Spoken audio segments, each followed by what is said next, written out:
ବଙ୍ଗୋପସାଗରରେ ସୃଷ୍ଟି ହେବାକୁ ଯାଉଛି ଆଉ ଏକ ଲଘୁଚାପ। ଏହା ନେଇପାରେ ବାତ୍ୟାର ରୂପ। ଯଦି ଲଘୁଚାପଟି ବାତ୍ୟାର ରୂପ ନିଏ ତେବେ କେଉଁଠି ଲ୍ୟାଣ୍ଡଫଲ୍ କରିବ ତାକୁ ନେଇ ବିଭିନ୍ନ ମଡେଲ ଆକଳନ କରିବା ଆରମ୍ଭ କରିଛନ୍ତି।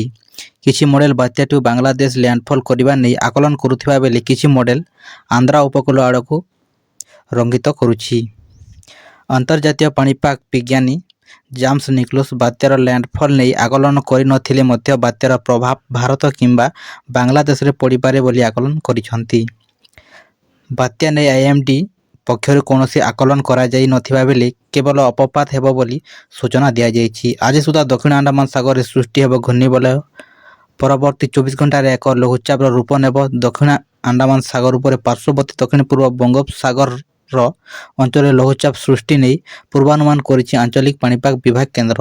ପରେ ଲଘୁଚାପଟି ପଶ୍ଚିମ ଉତ୍ତର ପଶ୍ଚିମ ଦିଗରେ ଗତି କରିବା ସହ 29 ତାରିଖ ବେଳକୁ ଆହୁରି ଘନୀଭୂତ ହୋଇ ଦକ୍ଷିଣ ପୂର୍ବ ବଙ୍ଗୋପସାଗରରେ ଅପପାତରେ ପରିଣତ ହେବ। ତେବେ ଅପପାତ ପ୍ରଭାବରେ ଯେଉଁଠି ବର୍ଷା ହେବ ସେ ନେଇ ଆକଳନ ହୋଇନି। ଲଘୁଚାପ ସୃଷ୍ଟି ହେବା ପରେ ତା'ର ଗତି କେଉଁ ଆଡ଼େ ରହୁଛି ଓ କେଉଁ ଜିଲ୍ଲାରେ ବର୍ଷାର ପ୍ରଭାବ ରହିବ ସେ ନେଇ ସ୍ପଷ୍ଟ ସୂଚନା ମିଳିନାହିଁ।